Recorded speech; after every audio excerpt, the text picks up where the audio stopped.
E daí a gente foi para sequestrar ele, fizemos um plano, olhamos a casa dele, um mês, como é que faz, o que que ele fazia, brincava com o cachorro, depois tirava o carro da garagem, falou: "É nesse ponto aí que a gente vai Hum. entrar".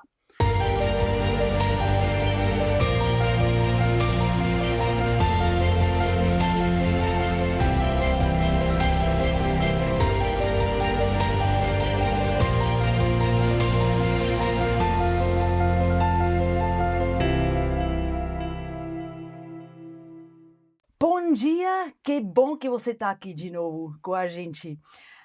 Hoje eu tenho uma pessoa muito especial comigo. Ele cresceu em São Paulo, ele era moleque de rua, ele era criminoso, ele era traficante, ele estava na cadeia.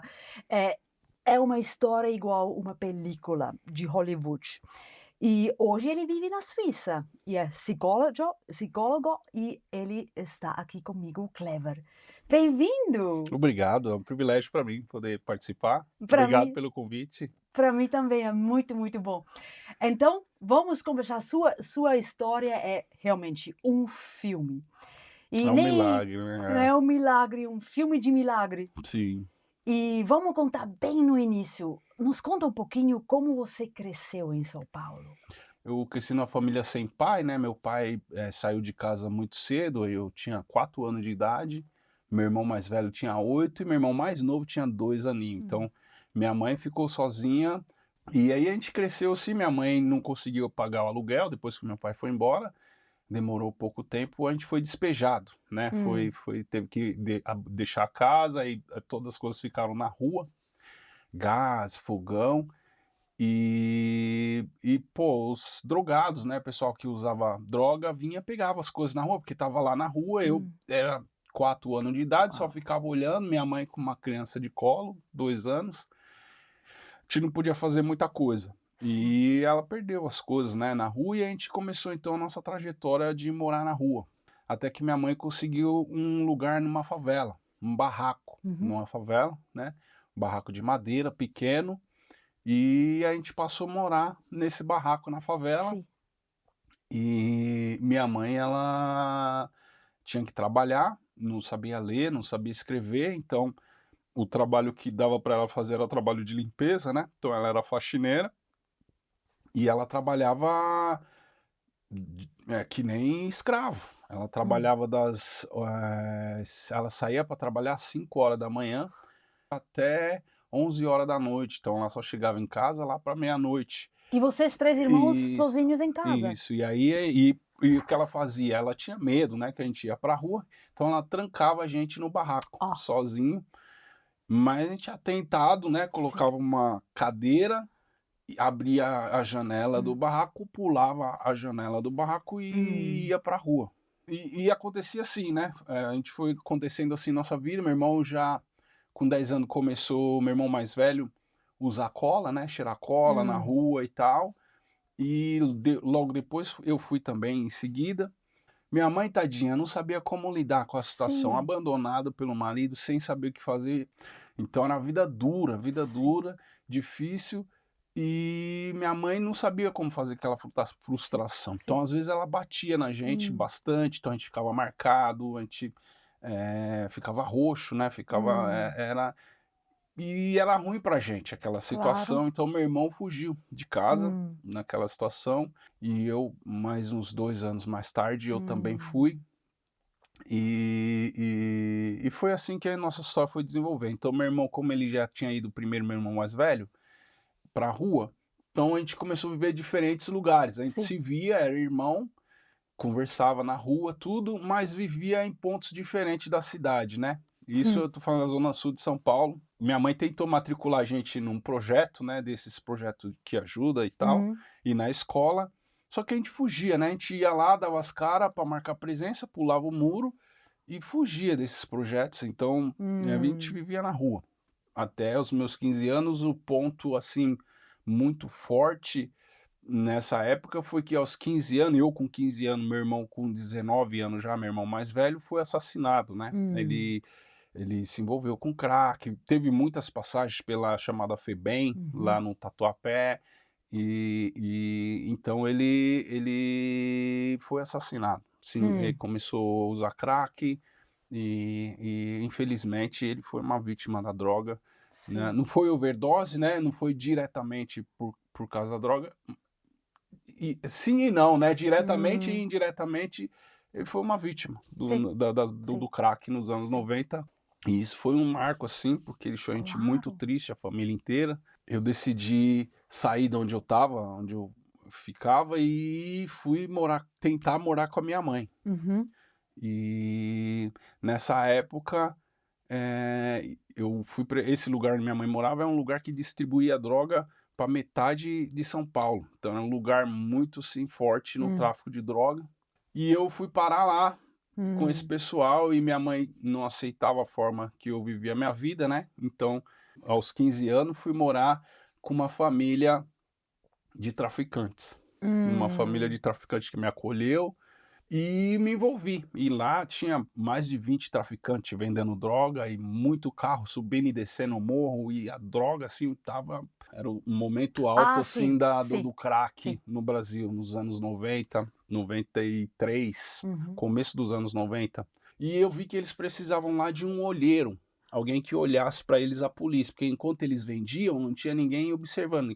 E era muito movimento, e era um morro alto, então tinha um lugar onde você olhava Aham. e você via todo o movimento da polícia de carros que acessava a favela, o Sim. morro. E aí conversava lá e eles falaram: "Então olha aí pra gente, no fim do dia cada um aqui dos traficantes te dá um dinheiro". Ah. E eu falei: "Beleza, vamos nessa". E aí eu fiquei ali, olhando a polícia. E quando a Ficava olhando polícia a chegou polícia, aí? chegava e eu avisava, gritava, não tinha como hoje Ah. telefone, walkie-talkie, isso é coisa moderna. A polícia vinha, quando você avistava lá: "A polícia!", aí, pá, todo mundo corria, os traficantes corria, eu Ah. corria, Sim. e depois que a polícia ia embora, a gente voltava e continuava as atividades de novo. Uhum. Aí eles me davam dinheiro mesmo no fim do dia, então rolou essa relação de confiança, porque daí eu fiquei, eles realmente me davam uma grana, às vezes ele trocava droga por uma bicicleta, me dava uma Hum. bicicleta, uma roupa, um tênis, e isso eu falei: "É interessante". Aham, aham. E eu fui comprar uma arma. Hum. Peguei a grana e comprei uma arma, um calibre 38, falei: "Eu não vou ficar só olhando polícia, eu vou roubar, sou Uhum. ladrão". Então quando eu comprei essa arma, a primeira coisa que eu fiz foi, ir roubar um carro, sem saber dirigir. É, é, sem saber dirigir, Damares, eu fui e falei: "Vou roubar". E deu certo. Fui, peguei o carro, roubei e fiz tudo que eu via como é que fazia, o carro andou, Ó. eu falei: "Sei dirigir". Ah! Vou. Aí fui, quase explodindo o motor do carro, o carro chegou só o farelo, mas consegui. Saí com o carro e fui. E e aí eu tive a atenção dos traficantes, né, dos Hum. líderes do tráfico. Tive uma atenção especial, falando: "Ah, você pô, esse carro aí", eu falei: "Não, o carro é meu e tal, não sei o quê". Só que eu estava roubando carro e eu entrei no vício de roubar carro. Sim. Então eu comecei a achar isso legal pra caramba e comecei a roubar muito carro. E o que que você fez com todos esses carros? E eu tirava o que importava para vender, Hum. vendia para os desmanches, motor, roda, banco, e tocava fogo. Tirava a numeração, lixava a numeração do carro para ninguém identificar e tocava fogo no carro. E tinha um cemitério, então eu ficava fumando maconha em cima de um cemitério de carro lá, que eu roubava. E isso fiz por Hum. muitos anos fazendo assim. E como eu falei, né, nessa primeira vez que eu roubei, os líderes do tráfico pôs atenção em mim. Hum. Então eles falou: "Não, você é um cara esperto, você não tem que ficar mais olheiro, vem cá". E eles me deram uma remessa de droga, né, um Hum. pacote com alguns papelotes de droga, Sim. cocaína e crack, na época crack. E aí comecei a vender, só se você vender 10, cada 10 que você vender, você ganha 3. Ó. E aí eu comecei a vender, e eu tinha carisma, eu vendia, e começou a dar briga, porque tinha 20 traficantes vendendo, e tinha uma briga de vez, né, cada um tinha que vender na sua vez. Uhum. E só que os clientes queriam comprar comigo, porque rolava uma coisa como é que eu posso explicar? Alguns mais espertos, Uhum. eles pegavam aquela remessa que o chefe deu e transformavam em 2. Hum. Então quer dizer que a porção dele era menor que a Uhum. minha. Uhum. Então eu vendia o que o chefe me dava, eu vendia. Então minha Uhum. porção ficava melhor. E por essa razão os clientes queriam comprar comigo, mas só Sim. que dava briga.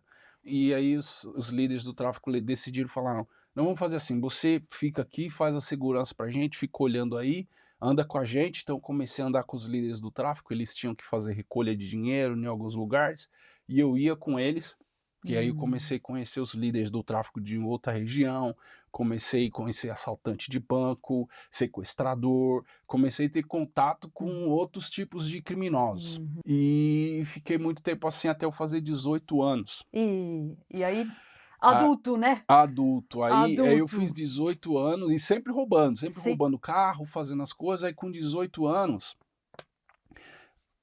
era uma organização com advogado, tudo, não era o PCC, na época era o PCC, tinha mais força na Hum. cadeia, né, Hum. não fora. Hoje em dia tem É essa coisa que o diferente. PCC tem mais força fora da cadeia e é diferente, mas naquela época era organizado, nós tínhamos um advogado, o Uhum. advogado me chamou, sentou os líderes do tráfico também, falou: "Ó Clemão, você fez 18 anos, cara, não vai ficar roubando, porque você vai roubar, você vai preso. Hum. Aqui você vai preso, a gente negocia com o advogado, com a polícia e você não vai preso. Agora, roubando carro você vai preso, cara, Hum. você vai preso, você vai ficar preso muitos anos". Então eu falei: "Imagina, eu fiquei roubando o tempo todo, nunca fui preso, Hum. agora eu vou ser preso? Agora que eu tô experiente que eu vou ser preso?". De jeito nenhum. Meu primeiro assalto de carro com 18 anos eu fui preso. Hum. Eu e mais um amigo menor, ele era de menor na época e eu com 18 anos. Pô, 18 anos eu queria estar me divertindo e Sim. fazendo as coisas, e eu estava preso. E Hum. preso no meio de um monte de ladrão, os ladrão experiente, e minha experiência era de moleque, né, Sim. assim, Sim. na rua, Não é então não verdade. tinha contexto de cadeia. Como eu falei para você, eu comecei a morar com essa família que distribuía droga no sistema penitenciário. Sim. E minha primeira visita foi uma remessa de droga. Ah, Então, minha primeira visita eu já recebi uma remessa de droga. pra fazer o quê? Vender na cadeia? É, é, infe é, Ah. aí eu já para vender dentro da cadeia, Sim. isso. E aí eu comecei ver não comecei, na verdade, minha cabeça sempre teve uma ideia mais empreendedora. Eu falei: "Se eu for ficar vendendo aqui, os caras vão me pegar. Se eu for pego vendendo droga aqui, eu vou ganhar mais ano e nunca vou sair daqui. Eu vou fazer o seguinte, eu vou distribuir essa droga que nem eu via os traficantes que eu andavam fazendo, eu Uhum. via que eles pegavam a droga e distribuíam, eles não ficavam com droga, e eu fui aplicar isso na cadeia. Uhum. E aí eu distribuí a droga, dei para alguns, falei: "Ó, vocês vendem aí para mim, no dia da visita, vocês me dão dinheiro aí". Por que no Porque dia da no dia da visita? visita na cadeia, assim, é o dia que a visita de fora traz o dinheiro para o preso, né. Então o Ah, preso pode quitar suas dívidas, então é um prazo semanal, então toda sim. semana vem a visita, traz dinheiro, traz alguma coisa de valor para você e você quita aquela Uhum. dívida da semana que você fez Entendi. com o traficante. E daí na segunda visita, que era a visita que eu tinha que receber o dinheiro dos caras que eu distribuía a droga, eu descobri a duras penas que não é assim que se faz negócio na cadeia, né. Oh, Porque eu tomei um couro, apanhei, apanhei, apanhei muito. eles não tiraram do dinheiro? Não, e veja bem, ora, eu fui cobrar, falei: "E aí, cadê meu dinheiro?" Eles: "Que dinheiro? Não te devo nada". Oh, E eles estavam em 6, oh. e eu falei: "Boa, como é que eu vou cobrar eles agora?". Na rua eu tinha minha gangue, minha galera, Sim. tinha arma, Hum. tudo, e na cadeia não tinha uma faca, não tinha nada, não conhecia ninguém, e tava por mim mesmo. E aí foi 6 contra um, eu apanhei feio, aquele dia eu achei que ia morrer, eles tinham facas e tal, ficaram a noite toda, foi uma noite tenebrosa pra mim, assim, eu achei que eu ia morrer, tava com muito medo, 18 anos, com muito medo, falei: "Pô, o que eu fiz? Eu vou morrer aqui por causa de droga". Amanheceu, abriu a cela, e a gente sai para tomar sol no Sim. pátio. Era uma cadeia pequena, uma comarca, e na comarca de Embu das Artes, então eram 4x e um pátio pequeno, Uhum. uns 10 metros quadrados, Hum. para se tomar sol. E nesse inteirinho eu estava ali sentado, todo quebrado, sangrando e triste, né, Sim. perdi meu respeito. E aí chegou um cara que fazia negócio com ele vendendo motor de carro roubado, Ah, porque eu também fazia negócio com outros caras, então Esse cara chegou e me conheceu, falou: "Ô, te conheço, não é o neguinho lá do morro?" Falei: "Pô, sou eu mesmo." Ele falou: "O que aconteceu?" Aí eu expliquei pra ele: "Pô, vendi uma droga aí pro pessoal, o pessoal falou que não vai me pagar e eu não tenho condição de cobrar os caras." Os caras: "Pô, esses cara é folgado." Que ele falou: "Olha, cara, eu tô preso aqui tem uns dias, minha gangue inteira foi preso, meu grupo inteiro foi preso porque a polícia pegou a gente cortando o carro, então nós estamos aqui nossa gangue. E eu conheço você, você é um bandido de respeito. Na rua eu conheço você, você sempre é um cara de respeito. Que esses caras não vai pagar o quê? Vem cá." E aí tirou das paredes, eles tinham uns esconderijos na Uhum, parede, uhum. tirou de dentro das paredes umas facas maiores, parecia espada, Uh, maior do que as facas dos caras lá que me bateram. como é possível que eles têm faca desse tamanho na cadeia? E eu não sei se eu, bom, vou entregar aqui, Ah! mas porque as celas, elas são feitas de grade, de ferro. Sim. Então é muito criativo. Eu digo que o ladrão na cadeia, o criminoso na cadeia é criativo. Aham. Então eles serram as barras de ferro da cadeia e repõem com papelão. E Uhum. pintam com borra de café, pasta de dente, faz uma mistura lá, Sim. uma química, e pinta e fica igual a barra de ferro, mas na verdade é um papelão. Então se a polícia dá uma checada lá, descobre que, opa, papelãozinho aqui, onde é que tá essa faca? Onde é que tá Oh. esse ferro, né? E aí o ferro eles fazem faca, afiam, viram umas facas. Ah. É assim que se Sim. faz faca na cadeia. E me deram a faca, falou: "Se você tá certo, você vai resolver lá. Se você tá errado, nós é que vamos te matar." Falei: "Não, não, eu tô certo." E aí fui lá conversar. E com medo, porque Sim. eu tinha 18 anos, tava numa tremenda de uma encrenca na segunda semana que eu Sim. tava preso. Sim. E eu tava preso por causa de um assalto de carro, coisa para ficar máximo 5 anos. Sim. Se eu tivesse bom comportamento, com 2 anos eu saía. Tinha que matar alguém, ficar mais 30 anos e nunca mais sair da cadeia. Eu tava com medo, mas não podia demonstrar esse Uhum. medo, sabe como é a vida do crime, você não pode mostrar medo, você tem Sim. que mostrar coragem, mostrar que você é herói. E eu não era herói coisa nenhuma, eu tava Hum. com medo, mas não podia mostrar, mas Hum. peguei a faca e falei: "Vamos lá." E fui conversar com os caras, falei: "E aí, vocês não vão pagar meu dinheiro? E agora?" Daí eles se ligaram, perceberam que eu tinha uma galera forte comigo, que as armas que estavam comigo era melhor do que a deles, Uhum. e que eles iam ter que me pagar, Sim. então eles começaram a se desculpar. "Pô, me desculpa aí, foi um equívoco, nós bebemos muito, Hum. fizemos um erro aqui, desculpa." E me pagaram. Hum. Então não precisei matar ninguém, graças a Deus, mas esses caras que me agrediram, eles foram transferidos para Hum. outras cadeias. E quando eles chegavam nessas outras cadeias, tinha lá a galera que me conhecia. Uhum. Então eles, no fim sofriam, né, Hum. eram penalizados, alguns morriam e tudo, Por causa porque disso? por causa disso, porque tem regra, né, então se você tinha um inimigo e ele ia para outro lugar, você matava ele em outra cadeia. E assim você tinha os seus inimigos, né, você ia fazendo seus, Hum. se você mexesse com droga na cadeia, é sinônimo Sim. de inimigo. Sim. Então você tinha Sim. os inimigos. Uma coisa interessante que aconteceu, que acho que esse é o ponto principal, assim, que começou a transformar a minha vida mesmo sem eu Hum. saber, é que durante esse tempo tinha uma missionária. Uhum. Eu acho que esse é o ponto principal, assim, Sim. que é de transformação. De outro jeito eu não teria conseguido sobreviver. E eu queria encorajar também nesse vídeo as pessoas que pregam evangelho na Sim. cadeia e que levam a palavra, porque essa pessoa ela dava um testemunho, ela falava que ela saiu do Comando Vermelho, Hum. e o Comando Vermelho é uma facção do Rio de Janeiro, e ela era integrante dessa facção e conseguiu ser livre, né? Conseguiu se libertar, Deus libertou ela, dava um testemunho.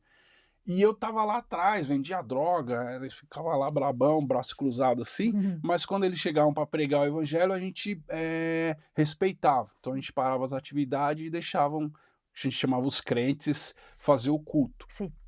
E um dia ela me chamou, eu tava lá no fundo só olhando, muitos ladrões assim na grade, ajoelhado. Tinha uma grade que separava, lá ela não fazia o culto direto com a gente, tinha Hum. uma grade assim que separava para proteger ela e a equipe dela. E ela me chamou. Então eu fui lá na grade, ela olhou nos meus olhos, falou: Deus tem um plano, Jesus tem um plano para sua vida. Hum. Não importa o que você fez, nem o que você vai fazer. Deus vai cumprir o plano que Ele tem para você. Uau. Você não quer entregar a tua vida para Jesus hoje? Essas palavras foram tão fortes que mexe comigo até hoje. Porque no meu coração era tudo que eu queria. Uau. Eu precisava de paz, estava envolvido em um monte de coisa. Com 18 anos, a minha vida estava acabada. Mas só que eu não consegui fazer isso. Falei, se eu entregar minha vida para Jesus aqui agora e fazer esse passo aqui, aí que eu não vou ter respeito. Aqueles pensamentos errados, né? Mas aí eu decidi com Deus. Eu virei as costas para ela, falei, não, deixa isso aí para uma outra hora. Mas aí eu fiz um compromisso comigo mesmo, com Deus, e falei, Deus, eu quero entregar a vida para você, mas eu cometi o crime, eu tenho que pagar, e mais um dia eu vou entregar minha vida para você. Agora não, mas numa hora melhor, eu achava que tinha que ter uma hora melhor. Numa hora melhor eu vou entregar minha vida para você. E fechei, e continuei minha vida, fugi da cadeia. Oh, meu Deus, essa você tem que contar. A sua fuga da cadeia. Isso, porque isso aconteceu, que entrou preso lá onde a gente estava, um ladrão de banco, e a gente começou a arquitetar um plano para fugir. A gente já arquitetava vários planos, tentava furar o chão, tentava empendurar, isso estava o tempo todo acontecendo na cadeia. sim. Isso é dinâmica diária de um presidiário, tentar fugir. Mas essa oportunidade pareceu mais promissora, porque esse amigo, na época, ele não era amigo, né? Era um preso que veio, era Sim. assaltante de banco, ele tá roubando um banco na região ali e foi preso. E aí ele conseguiu na visita que ele tivesse um celular. E eram os primeiros celulares, aqueles Motorola, que era desse tamanho assim, para guardar isso era uma coisa. Então a gente começou a planejar e arquitetar um plano. Então a gente fez uma união das facções, né? Facção dos grupos Sim. de criminosos. Então tinha os traficantes, tinha os ladrões de carros e tinha os assaltantes de banco.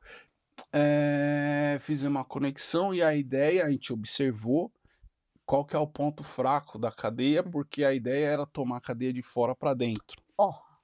Observamos, vimos que à noite é melhor, tinha uma carcereira, uma mulher, e aí avisamos pelo telefone, foi tudo organizado, fizemos nossa malinha e ficamos esperando. Malinha, pegava as cartas, né, as coisas que recebia assim das visitas e um pacotinho, uma sacolinha, e aí deu certo. Eles chegaram, fingiram que era polícia, né, trazendo um preso, só que o preso com arma atrás assim, e cena de filme, tomaram a cadeia.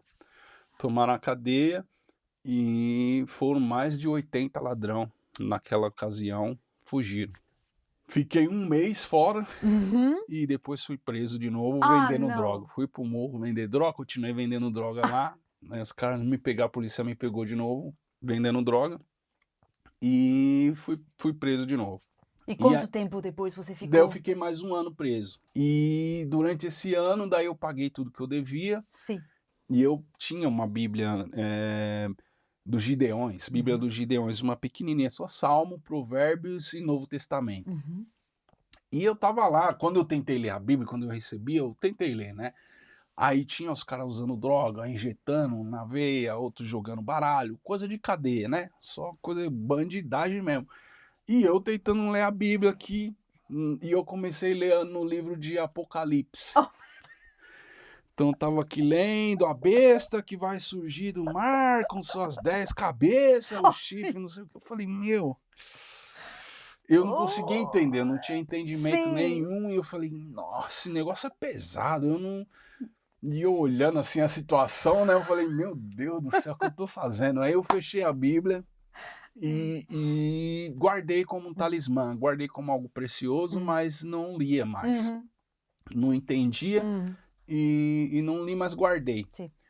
E daí saí da cadeia, né? Saí, levei a Bíblia comigo e deixei essa Bíblia lá no meu guarda-roupa e tal, no meio das drogas. Vendia, depois eu saí, conversei com os traficantes, porque na época eu era aviãozinho, né? Vendia, Mas aí na cadeia como uma faculdade do crime. Eu fiz conexão com ladrão de banco, eu fiz conexão com traficante que vende bastante quilo de droga, então eu fiz algumas conexões, Uhum. bandido, sequestrador, e aí eu fiz essa conexão, então eu saí e conversei com os traficantes que eu Sim. trabalhava, falei: "Ó, meu, não dá pra mim ficar vendendo droga pra vocês, eu também tô com as conexão boa aí".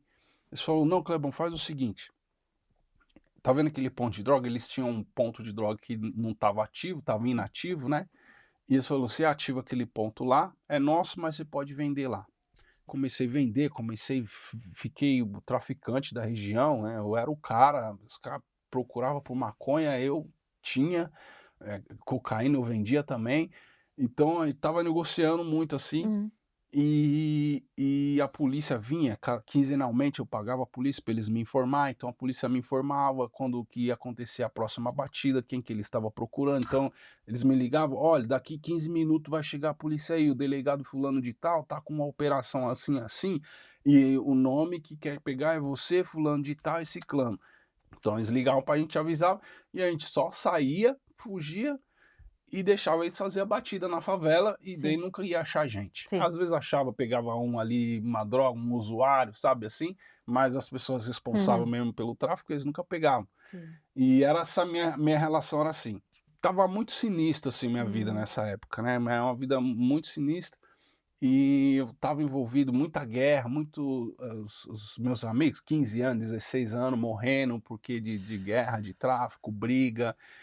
Coisa você que estava no Sim, Brasil sim, sabe sim. como que Eu era nos sei, anos 90, eu sei. a vida não tinha valor. E descobri nesse tempo também que os caras que tinham me presenteado com um ponto de droga eram os caras que tinham mandado matar meu irmão. Ah, Então isso foi uma coisa também que me deixou psicologicamente, assim, muito abalado e tudo. sim. Tava perdido, eu via era como se eu estava indo pra morte, assim, um abismo, Hum. não via outra saída. E aí chegou esses sequestradores, esses caras tinham uma gangue de sequestro, e eu tinha armas, Uhum. então eu emprestava arma pra galera sair pra roubar e depois eles me traziam grana, como um aluguel, né. Uhum. E eles me pediram arma e eu disponibilizei algumas armas pra eles roubarem, mas acho que daí um da equipe deles, um do time deles não podia, e eles tinham que ter alguém no lugar. Hum. E eles me convidaram, isso é como um convite de honra, né. Aham. Falou: "Pô, Clebão, nós não tem ninguém de confiança, nós pensou em você, quer ir com a gente?" E aí eu falei: "Pô, tô precisando de grana, eu quero". Hum. Era um valor de R$60.000, a gente tinha que Hum. sequestrar com o gerente do banco e tinha acesso a esse valor. E daí a gente foi para sequestrar ele, fizemos um plano, olhamos a casa dele, um mês, como é que faz, o que que ele fazia, brincava com o cachorro, depois tirava o carro da garagem, falou: "É nesse ponto aí que a gente vai Hum. entrar". Um detalhe que é importante, eu estava com um amigo meu que era muito doidão, assim, ele passou pelo massacre do Carandiru, né. Uf. Então ele já tinha meio Sim, umas psicoses, assim, então sim, se ouvisse falar de polícia ele já dava um "tum" sim. e ficava meio doidão.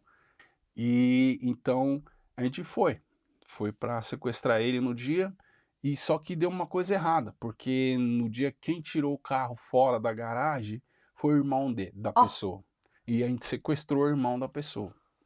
E aí vimos que era a pessoa errada, enrodamos, aí voltamos na casa, Hum. só que quando a gente voltou tinha muita gente em volta da casa, porque eles viram que a gente fizeram a Polícia? operação não Não polícia, a polícia. vizinhança, né, a vizinhança Sim, sim. com muitas pessoas. Aí a gente falou: "Se a Hum. gente entrar aí, certamente a gente não vai sair de volta, Uhum. então é melhor a gente ir embora". E a gente entrou no carro com a vítima e andamos, começamos a rodar na cidade com essa vítima. E nesse momento, foi um momento especial, assim, porque eu entendo hoje que foi Deus que fez esse momento Hum. acontecer.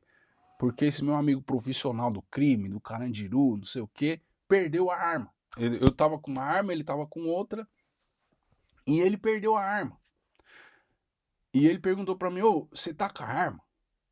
Eu falei: "Não, eu não tô com nenhuma arma". "Ah, então tá com a vítima". E eu estava com a arma, então eu falei: Vou". A vítima tremendo, com medo, falou: "Não, não tô com nenhuma arma, pelo amor de Deus". Aí a gente parou o carro, Hã. começou a procurar arma, procurou com a vítima, né, procurou e tal, a vítima não estava com a arma, e então chegou a polícia. A gente com as portas abertas do carro, tudo aberta, e daí naturalmente meu amigo twistou, né, ele já Claro. deu psicose dele, e começou o tiroteio. A polícia deu voz de prisão pra gente, uns 10 metros de distância Sim. estava a polícia, e a gente começou a correr. Deixou a vítima lá, começou a correr, o tiroteio, pá, pá, pá, eu vi as balas passando assim. Eu estava correndo e tinha lá no Brasil tem essas portas de aço, portão de Sim, ferro, e as balas eu via fazer os estralos, falei: "Por onde essa passou?", mas enquanto eu não cair, eu não vou parar de correr. sim. E eu correndo, pulei uns muros com uns pregos no muro, caí do outro lado, me escondi embaixo de um tanque de lavar roupa e fiquei ouvindo a polícia. "Ah, correu aqui, correu ali, correu aqui". O meu amigo correu para um outro carro, porque nós tínhamos um carro reserva, Sim. que estava acompanhando a gente, então ele correu para esse outro carro reserva, e aí ele correu para o carro e conseguiu escapar. E Sim. eu escondi embaixo de um tanque de lavar roupa e estava sangrando. Eu tinha Hum. muito sangue, o sangue estava vindo da mão, Sim. porque dos pregos que eu pus a mão e pulei, né, furou minha mão. Só que eu não estava sentindo, estava na adrenalina, não estava sentindo dor, eu achei que eu tinha tomado um tiro, então estava sangrando, e sangrando muito, assim, e com medo, falei: "Pô, vou morrer". E daí nesse tempo, comecei a lembrar, eu fiquei embaixo de um tanque de lavar roupa, e comecei a lembrar, falei: "Pô, eu vou morrer, e ainda não entreguei minha vida para Jesus, como eu tinha prometido para Deus". E eu falei: "Putz, meu". E aí eu lembrei da missionária, veio um Hum. pensamento assim, a missionária falando: "Não importa o que você fez, nem o que você vai fazer, Deus tem Hã. um plano para você e vai cumprir o que ele tem para você". E aí eu comecei a orar, não tinha experiência de conversar com Deus assim, né, nessa intensidade, Sim. e eu falei com Deus, falei: "Deus, se o Senhor tem um plano para minha vida, essa aqui é uma boa hora para você cumprir". E fiquei quieto. Quando eu fiquei quieto, acabei essa oração bem curta. Ficou um silêncio, eu imaginei que a polícia estava só esperando o meu próximo movimento para me pegar, Sim. mas eu falei: que seja o que Deus quiser". Pulei o muro que eu estava numa rua, um silêncio, parecia que não tinha nada acontecido lá, e saí andando. Depois meus amigos me encontraram de moto, eles estavam me procurando e tudo, montei na moto e fui embora. Eles queriam conversar sobre as armas, coisa e tal, e eu falei: "Putz, velho, vou pra casa, eu tenho que fazer curativo, tô sangrando, depois a gente conversa".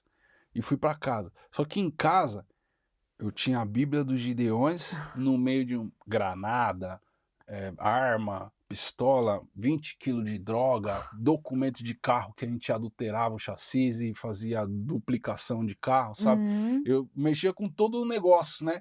E tava tudo isso lá e a Bíblia, e eu fiquei com uma questão na minha cabeça, porque quando eu orei lá, e eu pisei na rua e estava um silêncio, eu fiquei grilado, porque eu falei: "Será que Deus ouviu minha oração?". Eu fiquei com fome, essa que é a verdade. Hum. E aí eu fui lá e fui ler. E eu abri a Bíblia e sabe quando tem aquele versículo que é só ele, parece que não tem mais nada Sim. lá? Foi isso que aconteceu comigo. Eu abri a Bíblia no livro de Lucas, capítulo 6, o versículo 46. E falava assim: "Por que que você me chama Senhor, Senhor, e você não faz o que eu te digo?". E aquilo me quebrou. Porque aquilo comecei a tremer sozinho dentro de casa, eu estava sozinho, meio droga, arma, sozinho, comecei a tremer e comecei a ter convicção dos meus pecados e Uau! de tudo que eu estava envolvido, que eu estava profundo nas Sim. trevas, estava Sim. profundo nas trevas, e eu não sabia o que fazer com aquilo, então eu só comecei a tremer com medo, comecei a ter temor de Deus. Eu fiquei com medo de Deus, essa que é a verdade. Hum. E aí eu não sabia o que fazer, e tentei me relacionar, não conseguia mais pegar droga, arma, tudo que era droga, arma ilegal, eu comecei a tremer, não conseguia, essa voz ficava falando comigo: "Por que que você não faz o que eu te digo? Por que que você não faz o que eu te digo?". Eu ia conversar com meus amigos percebiam que eu não estava bem, falou: "Clebão, você tá usando droga?". Eu falei: "Não, mano, que droga, velho, Deus tá me chamando". Aí eles riam da minha cara: Ah, Deus tá te chamando, mano, para, velho, você tá usando muita droga". E eu não conseguia explicar, não sim. conseguia explicar, Sim. só que todo mundo dava risada e eu parecia que eu estava louco, será que eu Sim. estava louco? Eu olhando no espelho: "Será que eu tô louco, cara?". Mas aí uma coisa aconteceu, porque eu deixei de pagar a polícia, e eles queriam me pegar de todo jeito. Então, eles conseguiram me pegar. Uhum. Uma dessas equipes que eu tinha que dar dinheiro, eles ficaram muito bravos comigo e me pegaram. Me levaram para a delegacia, Uhum. me algemaram, e aí eu falava com eles: "Ô, você não pode me prender, eu te dou dinheiro". Sim. Aí o cara: "Não, não é eu não, é o outro lá". O fim é que eu falei: "Pô, vou preso". E eu fiquei algemado numa sala, e aquele sentimento, eu falei: "Se eu for preso, eu tenho um bocado de inimigo, um bocado de Sim. droga na cadeia, eu vou morrer na cadeia, Uhum. e putz grilo, não é isso que eu quero". E eu lembrei da oração que eu fiz, né, isso é um intervalo de uma semana, Uhum. Damares, entre isso tudo, né, essa loucura foi um intervalo Sim, de uma sim. semana, eu fiquei muito assim, sem saber o que fazer e eu orei. Falei: "Deus, eu quero fazer o que você manda, mas eu não sei como. Hum. Essa é a minha vida, eu cheguei aqui, mas eu não quero morrer assim, eu vou preso, vou morrer na cadeia, eu não quero morrer assim". E aí quando eu fiz essa oração, a minha convicção veio por causa de uma ação. Entrou o chefe da investigação, Uhum. abriu minha algema, falou: "Você não vai mais preso não". E eu estava fechado, ele não ouviu eu orando, eu estava fechado numa sala, e eu falei: "Nó, esse negócio de oração funciona, né". Então fiquei, assim, muito convicto que era Deus que estava falando comigo. Sim, E aí eu saí, né, negociei, aí ele queria dinheiro, logicamente. claro. "Ah, você não vai preso, vamos conversar". Conversar significa dar dinheiro para a Uhum, polícia. uhum. Fala para eles: "Daqui 15 dias passar no meu ponto de droga e eu dou dinheiro para eles". Então, me soltaram, deixaram eu ir, só que quando eu pisei o pé na rua eu falei: "Eu não vou pagar a polícia nada, quem me libertou foi Jesus, eu vou entregar minha vida para Jesus". Hum. E aí eu saí gritando, era 3 horas da madrugada na rua, e eu saí gritando no bairro que eu morava, vendia droga lá: "Eu acredito em Deus, eu acredito em Deus". E todo mundo falando: "Nó, mano, você tá louco", meus amigos: "Ô, mano, é 3 da madrugada, você tá louco, fica quieto aí". E eu falando: "Não, eu acredito em Deus", eu estava empolgado, eu tinha uma Uau! convicção, essa era a convicção que eu precisava, que eu não estava ficando louco, que não era droga, sabe. E aí só que tinha essa ponto, essa questão, porque eu estava muito envolvido no Sim, crime, né, eu estava sim. muito envolvido no crime, não era assim para sair. Não que eles vão te matar se você sair, não é isso, mas é é que você tem informação, né, você tem muita informação, muita coisa que precisa ser muito bem Hum. conversada. E além disso, tinha essa questão dos caras que mandaram matar meu irmão, que eu não podia sair, senão eles iam achar que eu saí para depois pegar eles, né, para me Hum. vingar. Então, eu não podia fazer assim, eu tinha que conversar. Então Sim. eu esperei amanhecer, aí de manhã eu liguei para eles, falei: "Ó, nós tem que conversar", e eles vieram. E eu falei: "Vamos conversar, eu sei que vocês mandaram matar meu irmão, e aí?".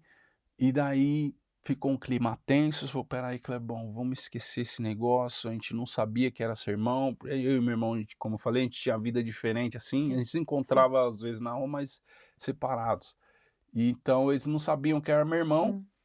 e essa voz começou a falar comigo de novo.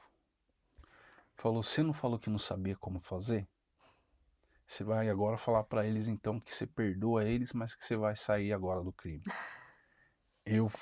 Eu fui convicto, porque eu estava convicto, então não tinha dúvida, Sim. isso era convicção. Eu fui e falei com eles, falei: "Ó, tá bom, eu não fico com maldade com vocês, vocês não ficam com maldade comigo". Essa era a forma de se falar: "Eu te perdoo", né. Uhum.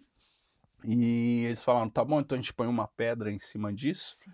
que tinha também esses termos naquela época, não sei se ainda existe, que era assim: se você põe uma coisa no gelo, nós fala: "Tem uma situação aqui e você não quer resolver ela agora", nós põe essa situação no gelo. Hum. Quando a temperatura aumentar, esse gelo derrete e nós vamos de novo novamente resolver Sim, essa situação. Mas quando você fala assim: "Vamos pôr uma pedra em cima disso", é como um cemitério, né, como sim. uma pedra de cemitério que enterrou e morreu esse papo. E aí eu falei: "Não, tá bom, eu não fico com maldade com vocês, mas eu tô saindo do crime". E aí eles falaram: "Não, não tem problema, você tira um mês de férias, Uhum. descansa aí, quando você voltar, os negócios tá aí, nós toma conta do negócio pra você e depois que você voltar os negócios tá indo. Daí eu falei: "Não, não, não, não, vocês não estão entendendo. Eu vou entregar minha vida pra Jesus". Aí eles riram, naturalmente riram da minha cara, "Ô Clebão, pô, Jesus, mano, e tal, você quer que nós leva você na igreja?" Tipo fazendo piada, né. Sim, sim. E eu falei: "Pô, eu quero". Daí eles tinham uns seguranças com eles, foram uns caras que estavam com eles, falou: "Ô, você, vai lá com o Clebão na igreja que ele tem uma parada pra resolver com Deus lá". Aí eu falei: "Putz, vamos lá". Aí eu fui com os caras, fui pra igreja, era uma igreja universal. Hum. E aí eu fui pra essa igreja, os 2 caras ficaram na porta da igreja, assim, os cara mal encarado, né, gangster. E eu entrei, o pastor estava pregando tudo lá, falando, e eu nem lembro que ele estava pregando, Sim. porque a minha necessidade era Jesus, eu não lembro que ele estava pregando. Eu entrei, atrapalhei a pregação, falei: "Ô pastor, pastor", encostei assim no braço dele, falei: "Ó, já usei droga e tal, roubei e tudo, envolvido com crime, eu quero entregar minha vida para Jesus, como é que faz?". Hum. E daí ele olhou assim para mim, eu vi no olhar dele, ele não me falou isso, mas Sim. eu vi no olhar dele que ele olhou os dois gangster lá na porta e falou: Uhum. "Putz, os caras vai roubar a igreja, Oh, cara". oh. Aí ele pediu para me esperar, falou: Sim. "Então, espera aí". Daí eu fiquei ali do lado dele, Ah! esperando, e ele voltou a pregar. E eu Ah! fiquei lá esperando, assim, ele falando e eu olhando assim pra geral. E eu falei: "Putz, esse negócio não dá". Eu estava muito ansioso, então eu não consegui Sim. esperar. Então eu tinha Ah. uns dinheiro no bolso, eu pus a mão no bolso, tirei uns dinheiro, dei para o pastor: "Ô pastor, tô aí, obrigado aí, eu vou em outro lugar, hein". E saí fora. Oh, meu Deus. Saí fora e fui para outro lugar. E falei pra o cara que estava comigo, né, falou: "Não, eu vou pra casa da minha mãe Sim, certamente sim, ela conhece alguém sim, que que pode orar por mim. sim. Ela certamente conhece um pastor". Aí eu fui pra casa da minha mãe e falei: "Mãe, eu quero entregar minha vida para Jesus. Você conhece um pastor?". Minha mãe olhou assim. Minha mãe sempre fazia campanha de Sim, oração, essas coisas, né? Já tinha perdido meu irmão. Então ela é muito sofrida, né, minha mãe. sim, Hoje ela tá feliz e tudo, mas sofreu bastante. Então sim, ela estava sofrida, não estava entendendo. Foi lá e falou: "Não, eu conheço um pastor". Aí foi lá chamar sim, o sim, pastor da igreja batista. sim. Eu orei com esse pastor, Sim, fui, me escondi na casa de uma tia minha no Jardim Ângela sim, e tive uma conexão muito importante, assim, com um casal de japoneses sim. que eu senti o amor de Deus neles, assim, então eles me explicaram sobre a Bíblia, sobre a conversão. Com aquela palavra eu tive certeza, como se Hum. tivesse saído uma tonelada, assim, das minhas costas, e mandou eu ler a Bíblia. Mandou: "Você tem que ler a Bíblia e ir para a igreja". E aí eu comecei a ler, fui aprendendo sobre a Bíblia e fui para a igreja. Fui para a igreja e tal, tinha a pastora, a doutora Sara Hayashi, uma pastora muito legal, assim, de Deus, e ela estava pregando. Hum. Foi pregando, contando, falando como a gente deve, essa mensagem eu lembro. Eu lembro da mensagem ainda até hoje, que ela estava falando como a gente deve se importar na igreja, como que a gente deve se comportar e tudo. E no fim da pregação, ela fez um apelo. E a mensagem inteira eu achando: "Pô, essa mensagem é para mim, tá Sim. falando comigo". E e daí ela fez o apelo, falou: "Quem quer confirmar Jesus diante da comunidade e quer entregar a vida para Jesus?". Aí eu já gritei, já: Eu", levantei a mão e saí correndo lá para frente, quase subi no púlpito, assim, tudo. Aí ela falou: "Não, não, calma aí, fica aí um pouquinho, calma, a gente vai orar com você". E aí eu entreguei minha vida para Jesus Hum. novamente, assim, confirmei, né, diante de Sim. todo mundo, e comecei a andar com Jesus, comecei a Sim. aprender, a ser discipulado. E aí eu conheci o filho da doutora Sara, que é o Teófilo Hayashi, que ele na época era missionário da Jucum, Hum. e aí eu comecei a fazer o treinamento. Sim, Ele falou: "Então vamos orar". A gente escolheu três missões, né, 3 bases de Jucum para sim. mandar aplicação, e a base única que respondeu foi a base de Recife. Esse Comecei a fazer o treinamento de discipulado lá e trabalhar na rua. E isso me tocou também, porque como eu fui morador também, fui criança de rua, isso me claro. tocou e eu comecei a trabalhar na rua. E o líder me desafiou, falou: você tem que trazer uma mensagem para as crianças de rua hoje". Falei: "Tá bom". Ele falou: "Conta a tua história". Eu falei: "Não, minha história não". Ele falou: "Não, é a tua história, você tem que contar". E aí eu falei: "Tá bom". E aí eu fui e comecei a falar com as crianças. Mas crianças de rua, você que já trabalhou Hum, sabe como que é, eles querem comida, às vezes dá para conversar, assim, mais de um para um, assim, sim. mas reunir todo mundo e fazer todo mundo ficar quieto, isso é um desafio muito grande, né. E naquela época tinha muita criança na rua, e eu comecei a falar que eu era de São Paulo, que eu vivi na rua, e devagarinho as crianças começaram a parar, estava usando cola, né, e tudo, e começaram a parar e ouvir, e daí Deus me tocou, começou a falar Hum, comigo: "Tá vendo como eles estão quietos e ouvindo? Você não disse que queria fazer mais alguma coisa? Você não quer hum. cuidar deles para mim?" E Uau, aí foi aí que eu dei o sim para Deus, assim, para o meu chamado na vida, né, porque eu uau. falei: "Sim, Deus, eu tô aqui, eu vou fazer isso para minha vida". E aí eu comecei a trabalhar com o Jocum, fiquei 4 anos em Jocum, Sim, mas em Jocum que eu conheci minha esposa, sim. ex-esposa, né, ela também passou pelo Pitzplatz, A Platzspitz? Platzspitz. Ela também tem uma história parecida com a minha, Ah, que foi do Platzspitz e Deus falou com ela e resgatou ela nesse lugar. uau. Ela passou por um outro processo que foi por uma reabilitação e tudo, e Deus falou que ela tinha que cuidar das crianças de rua no Brasil e ela foi para lá. E daí foi assim que a gente se conheceu. E daí a gente namorou e casou, e depois de 4 anos eu voltei para São Paulo, casado com ela, e a gente fez o Projeto Farol, Hum, que é um centro comunitário com crianças carentes, e a gente dá aula de inglês, ajuda com reforço escolar, alimentação hum. e esportes, então cultura, teatro, cinema, essas coisas. Então a gente faz um projeto muito legal com as crianças lá no bairro. Eu tenho 2 filhos, né, a gente teve Sim. 2 filhos, o Jordan e a Zoe, o Zoe e o Jordan, e, o Jordan hoje tem 10 anos, a Zoe tem 13 anos hoje, Hum. são lindos, são nossa herança. E em 2016 vim para Suíça, Para a vim Suíça. para Suíça, não falava alemão, com o meu inglês esse que eu aprendi assim, e Deus abriu as portas.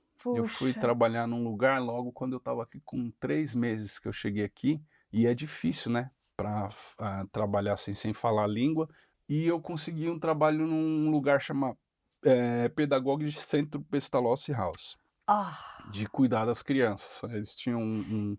eles têm até hoje, né, trabalho lá até hoje, uma coisa que as crianças que têm dificuldade de comportamento na Hum, escola, que têm, dificuldade com a família, tá passando por uma fase difícil, eles hum. enviam para esse lugar, é uma estação em que eles passam esse tempo lá com a gente tenta ajudar essas crianças. Puxa. E aí é isso, estou fazendo isso, estudei psicologia, você vê, eu fui expulso da escola, tudo, criança de rua não estudava, né. Sim. Mas aí eu tive a oportunidade de voltar a estudar quando eu estava na igreja lá, Ah, eles pagaram meu estudo, sim. e e aí eu comecei a estudar psicologia, porque eu achava interessante, me Puxa. formei, hoje eu sou psicólogo reconhecido na Suíça, também reconhecido na Hum. Suíça, estou falando alemão, Sim, você ma fala muito bem. é, Du mas Schweizerdeutsch, hey, du kannst nämlich Schweizerdeutsch, gell? ganz bisschen. E hoje, qual você pensa que é a sua mensagem pessoal para as pessoas? A minha mensagem é de esperança, de transformação, Hum. né. Eu sei que o tempo é curto, mas eu tenho esse testemunho. Por exemplo, depois de um tempo que eu voltei na minha favela, só o fato deles me verem diferente, algumas pessoas se converteram. Traficantes que vieram Oh, com droga, trouxeram para mim, que eu faço com a droga: "Eu não quero droga". "Não, mas eu quero igual você, eu quero entregar minha vida para olha Jesus". só. Então eu tive essas experiências. Então a mensagem que eu carrego é essa, né. Transformação é possível, é possível. Hum, Fé. E a outra é do meu chamado, né, que eu hum, tenho esse chamado com crianças, com sim, adolescentes, e isso também é a minha mensagem de transformação para as crianças, sim, para os jovens, né. sim, que eles Isso, podem mudar. isso, que tem esperança, que às vezes está naquele igual eu estava, naquele lugar que parece que não tem saída, né. Hum, Então, a minha mensagem é essa, como hum, um farol, né, como o nome do nosso projeto, um farol que mostra a direção, hum, os lugares que possibilidades, né, em hum. Deus. Muito lindo. Essa é a Puxa, mensagem. Clever, Muito Eu que obrigado. agradeço, um Ai, privilégio poder com você, Damares, eu que agradeço. foi comigo também, um prazer mesmo. E o teu Obrigado para você. português é excelente, Ai, você meu fala Deus, eu tô bem português, Damares. não, eu tô perdendo muitas palavras. Não, muito obrigado mesmo e tudo de bom para você, para sua Obrigado, família, seus obrigado, filhos, obrigado, seus obrigado. projetos Sim, e sim, sim. tudo. Sim, Obrigado, muito obrigado. muito obrigado você. Eu agradeço.